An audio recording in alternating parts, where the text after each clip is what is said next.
June 1975, north of the Yukon River, Alaska. A Caterpillar D9H bulldozer broke through the surface crust and dropped 2 feet into the earth in under 30 seconds. The operator had no warning. The ground simply swallowed it. So the machine weighed nearly 47 tons. Its tracks had spread that load across what appeared to be solid ground, and then the ground failed. What lay beneath was not rock, it was ancient ice. This was permafrost, frozen ground holding the Alaskan terrain together for thousands of years. Disturbed the thin surface crust and the layers beneath turned to saturated mud. The D9H had just found out at full operating weight. This was meant to be the largest private construction project in American history, 800 miles of oil pipeline across frozen Alaska. So the machines leading the charge were already sinking. This is that story. To understand what those dozers were up against, we go back to January 1968.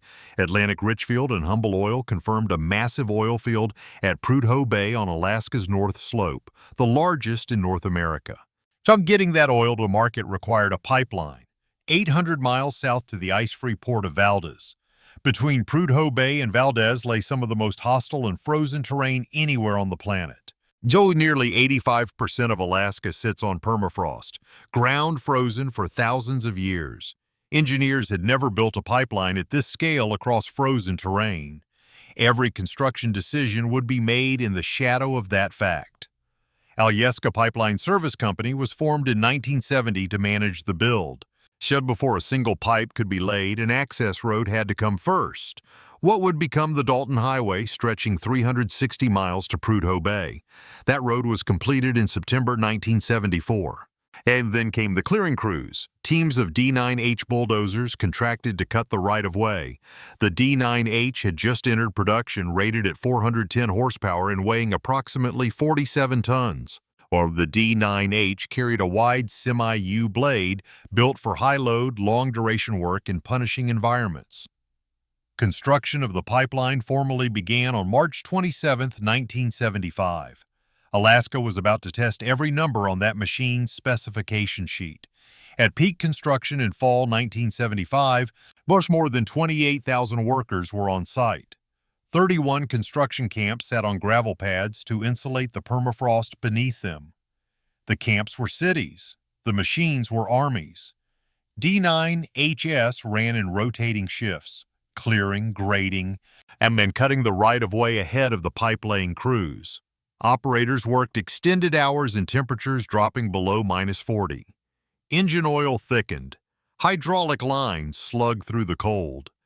If you want to see how these D9HS survived what the Alaskan ground had waiting for them, here's what I ask. See that subscribe button?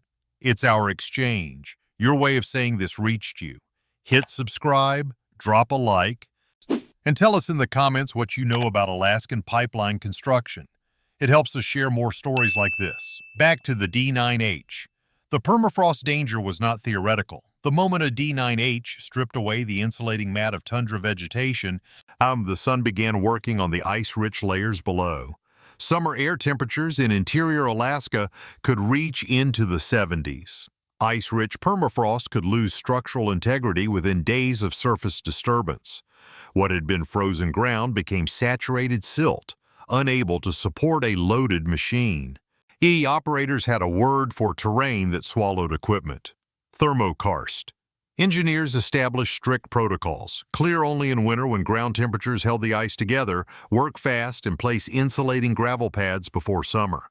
But the construction schedule didn't always allow that discipline. The D9HHS pushed on anyway.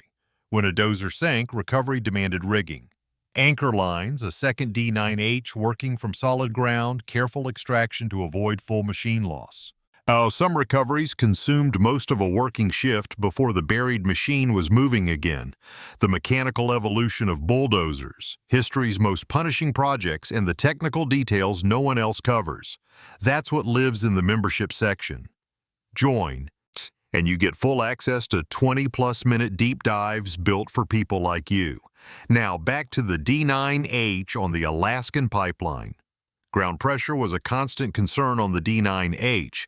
At approximately 47 tons, show it applied roughly 11 pounds per square inch across its track pads, enough on ice-rich permafrost to trigger failure of the active layer. Some sections were classified thaw unstable, poorly drained silts and clays packed with ice. In those zones, conventional dozer work required rigid winter timing, moved too late in spring, and the machine became part of the bog. The Dalton Highway corridor ran on gravel fill to isolate equipment from direct permafrost contact. The pipeline right-of-way could not always afford that same protection. Speed and schedule were the enemies of careful ground management. Experienced operators learned to read the surface. Dark, wet patches in the moss signaled ice close below. A slight depression in the tundra, barely visible, meant saturated soil was waiting. The green hands learned this the hard way. North of Fairbanks, crews entered the most severe permafrost conditions on the entire route. Continuous frozen ground stretched for hundreds of unbroken miles. Cat D9H cut through black spruce forest and muskeg in temperatures that cracked steel. Night shifts ran in complete darkness through the Alaskan interior. Arc lights from construction camps cast long shadows across freshly cleared right-of-way. And the D9H's exhaust stacks fired diesel smoke into air cold enough to freeze it mid-column. Fuel management was critical. Have diesel gels in extreme cold, and an idle D9H at -40 could see its hydraulic system freeze solid within hours. Operators kept engines running through full shifts and through most meal breaks.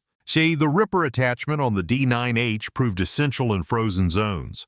Where permafrost had cemented gravel and rock into a solid matrix, the single-shank ripper fractured the layer before the blade moved it. Slow work, necessary work.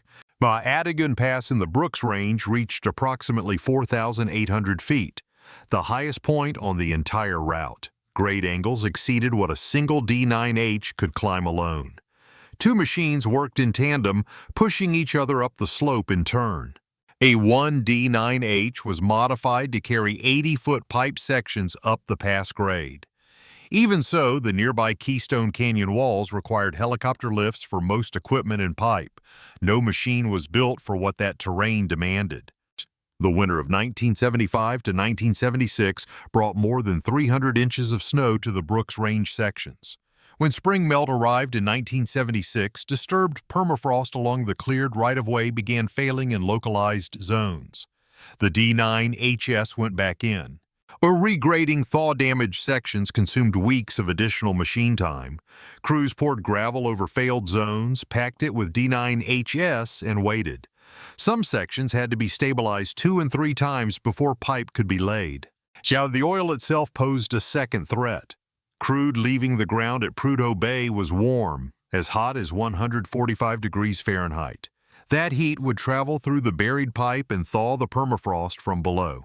USGS geologist Art Lockenbrook had warned of this in 1970. A buried hot pipeline would thaw a 20 to 30-foot cylinder of permafrost within a decade. His report forced a complete redesign. Half the pipeline had to be elevated. Roughly 420 miles of pipe would ride on vertical support members set into the permafrost, 78,000 of them in total. Setting those members required drilling crews working directly behind the D9H clearing teams. The dozers always led the way.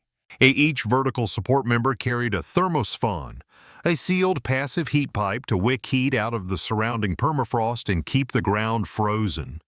Eventually, 124,000 thermosphons would be installed along the pipeline route. If these stories mean something to you, take a look at the thanks button below this video. It's a small gesture, but it's the most direct way to say you want more of this. Let's continue with the D9H and the final push to Valdez. By May 1977, all 800 miles of pipeline were installed and tested. The D9HS had cleared and graded every foot of that route, more than 1,200 miles of machine passes when recovery and restabilization runs are counted. Oil entered Pump Station 1 at Prudhoe Bay on June 20, 1977. 4 miles per hour, 38 days to reach Valdez. The dozers that cleared every foot of that path are not famous. They should be. On July 28, 1977, oil arrived in Valdez. On August 1st, the tanker Arco Juno sailed with the first North Slope crude. Some 32 Alaska workers and contractors had died to build what engineers called the most complex pipeline ever constructed. The permafrost was not finished. Just 2 years after opening in 1979, showed two buried sections buckled and leaked. Thawed ground had settled approximately 4 feet beneath the pipe. The D9H era was over.